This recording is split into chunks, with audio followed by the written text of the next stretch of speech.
Hello बच्चों, let us read the question. A wire loop carrying current I is placed in the XY plane as shown in the figure. अब question का first part है A. If a particle with charge plus Q and mass m is placed at the center P and give a velocity along NP figure, find its instantaneous acceleration. And the second part of the question, B. If an external uniform magnetic induction field B equal to B I cap is applied, find the torque acting on the loop due to the field. तो यहाँ जो की concept है, इस question के लिए जो की कॉन्सेप्ट है वह है Lorentz force. Means force applied by a magnetic field on a current. तो हमने क्वेश्चन में दिए गए फिगर को थोड़ा सा बड़ा करके बनाया है. ये हमारा लूप है MN जिसमें कि करंट फ्लो हो रहा है I. यह एक सर्कल का पार्ट है. MN जो है एक सर्कल का पार्ट है जिसका रेडियस है A और सेंटर है P पर. हमारा जो सर्कल है उसका प्लेन जो है वो XY प्लेन में रखा हुआ है.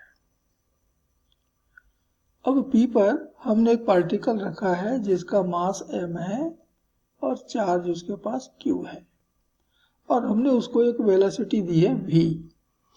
तो ये जो v वेलोसिटी से पार्टिकल चल रहा है इसका कितना एक्सीलरेशन होगा, ठीक उसी टाइम पर जिस टाइम पर हमने इसको वेलोसिटी प्रोवाइड किया है उस टाइम पर उसके पास कितना एक्सीलरेशन होगा ये हमको मालूम करना है. हमारा जो आर्क MN है वो सेंटर पर 120 डिग्री का एंगल बना रहा है. तो पार्टिकल पर जो फोर्स अप्लाई करेगा वह होगा इस लूप में फ्लो होने वाले करंट के कारण जो मैग्नेटिक फील्ड प्रोड्यूस होगा P पर, वही पार्टिकल पर फोर्स अप्लाई करेगा जिसे कि हम कहते हैं Lorentz force. So field at P due to the arc MN. ये जो हमारा आर्क MN है वो जो मैग्नेटिक फील्ड प्रोड्यूस करेगा P पर वह होगा B1 इज इक्वल टू. तो देखिए पूरा सर्कल सेंटर पर 360 डिग्री का एंगल बनाता है और हमारा आर्क 120 डिग्री का बना रहा है. इसका मतलब है कि यह आर्क पूरे सर्कल का 1/3 है और इसलिए मैग्नेटिक फील्ड भी वह देगा 1/3 compare to the total circle. तो 1/3 ऑफ पूरे सर्कल के द्वारा बनाया गया मैग्नेटिक फील्ड होता है μ0I/2r. r की जगह यहाँ पर a हुआ. अब ये जो करंट है वो एंटी क्लॉकवाइज है और इसलिए ये जो मैग्नेटिक फील्ड होगा वो आउट ऑफ द प्लेन होगा, प्लेन से बाहर की तरफ.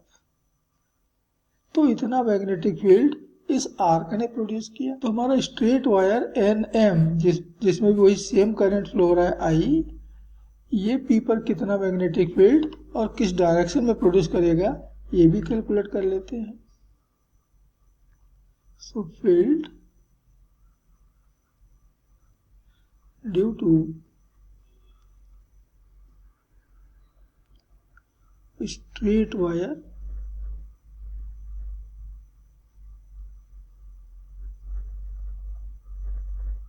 MN. तो ये मैग्नेटिक फील्ड मालूम करने के लिए, कैलकुलेट करने के लिए पॉइंट P से MN पर एक परपेंडिकुलर ड्रॉ कर लेते हैं. मान लीजिए कि इसकी लेंथ R है, ये एंगल 120 डिग्री का आधा होगा 60. तो R/A ट्रायंगल से देखिए बराबर है cos 60 और इसलिए R बराबर हो गया A और cos 60 है 1/2. तो ये R A/2 के बराबर होगा. तो ये मैग्नेटिक फील्ड B2 बराबर मिलेगा μ0/4 पाई I/R इंटू एक तरफ का एंगल का साइन 60 तो प्लस दूसरी तरफ का एंगल ये भी 60 होगा.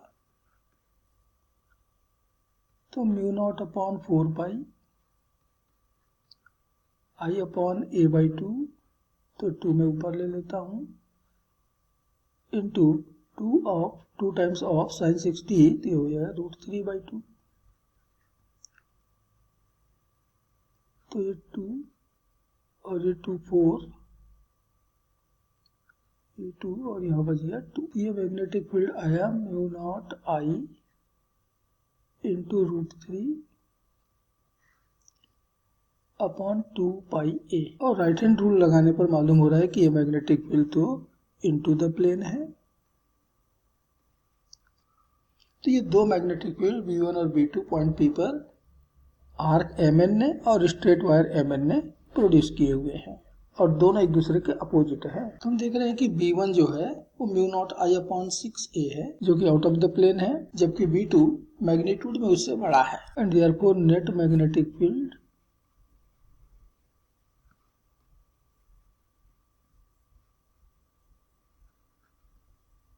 B ये बराबर होगा B2 माइनस B1। तो नेट मैग्नेटिक फील्ड B2 है √3 mu naught I upon 2πa minus mu naught I upon 6πa। यहाँ पर पाई नहीं केवल a है, तो हम यहाँ से mu naught I upon 2a इतना तो कॉमन ले सकते हैं। तो यहाँ से बच रहा है √3 अपॉन पाई और यहाँ से बच रहा है 1/3। तो ये मैग्नेटिक फील्ड हमारे पार्टिकल, चार्ज पार्टिकल के ऊपर फोर्स अप्लाई करेगा। तो फोर्स अप्लाइड ऑन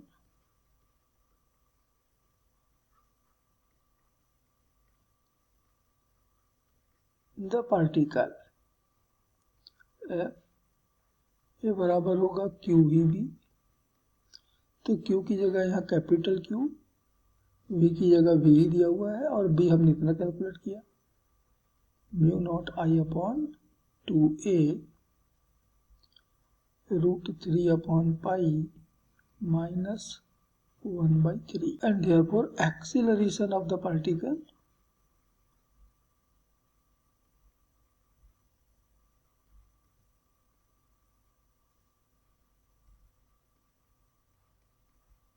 तो पार्टिकल का एक्सेलरेशन A बराबर F upon m force upon mass, तो हो गया QV mu naught I upon 2a mass m √3 upon pi minus 1/3। तो इतना इंस्टेंटेनियस एक्सेलरेशन हमारे पार्टिकल को मिलेगा and this is answer of the part A।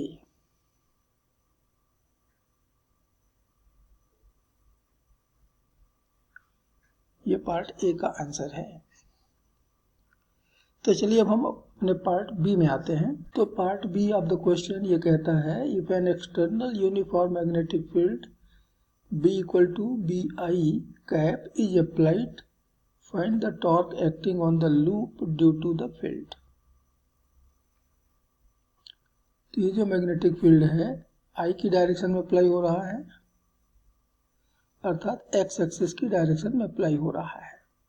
तो मैग्नेटिक फील्ड हमारा इस डायरेक्शन में है। ये जो करंट लूप है जहाँ पर ये करंट फ्लो हो रहा है, इसका मैग्नेटिक मोमेंट ये एंटी क्लॉकवाइज करंट है इसलिए आउट ऑफ द प्लेन होगा। तो इसका मैग्नेटिक मोमेंट जो है कैपिटल M ये आउट ऑफ द प्लेन होगा और दोनों एक दूसरे के परपेंडिकुलर हैं, तो टॉर्क पे अप्लाई होगा। टॉर्क होता है M क्रॉस B के बराबर। तो हमें इसका M पहले कैलकुलेट करना होगा। तो करंट कैरिंग कॉइल का मैग्नेटिक मोमेंट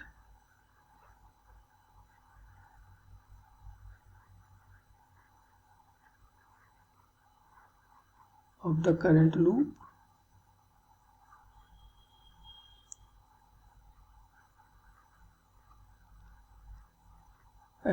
M बराबर होता है करंट इनटू एरिया। तो यहाँ तो करंट I ही फ्लो हो रहा है, बस हमें इसका एरिया मालूम करना हो। तो देखिए हमारे आर्क Mn ने सेंटर के साथ मिलकर हमें इतना एरिया दिया, ये पूरा एरिया इसने कवर किया हुआ है। और ये एरिया पूरे सर्कल के एरिया का 1/3 है, क्योंकि 120 डिग्री का एंगल बनाया हुआ है। हम इस एरिया में ये ट्रायंगल का एरिया इतना कम कर दें, ये एरिया यदि हम कम कर दें तो हमको हमारे करंट लूप का एरिया मिल जाएगा। तो area of the current loop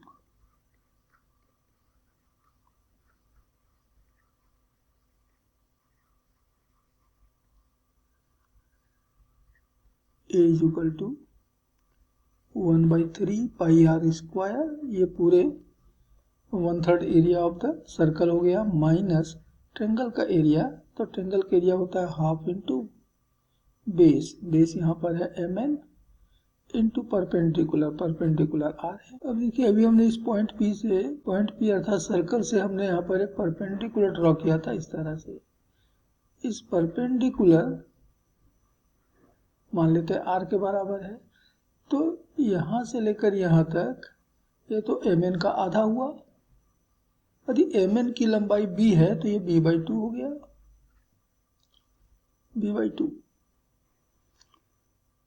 तो ये b/2 इस ट्रायंगल के लिए परपेंडिकुलर होगा। तो परपेंडिकुलर अपॉन हाइपोटेनस ये होता है साइन थीटा, और थीटा यहाँ पर 60। तो b बराबर हो गया 2a, और साइन 60 होता है √3/2, तो 2 और 2 तो कैंसिल, अर्थात √3a के बराबर। और r की वैल्यू तो हमने कैलकुलेट किया ही हुआ था, ये a/2 है। तो हमें एरिया मिल रहा है 1/3 pi R square minus 1/2 mn अर्थात b, ये निकला √3a इंटू आर, ये निकला a/2। यहाँ पर भी r की जगह पे a होगा, a रेडियस हमको a दिया हुआ है। हाँ, अब ठीक है। तो 1/3 पाई a square minus √3a square by 4, pi a square upon 3 minus √3a square upon 4। तो a स्क्वायर को कॉमन ले लिया तो पाई/3 माइनस √3/4, इतना एरिया मिला। And therefore torque applied on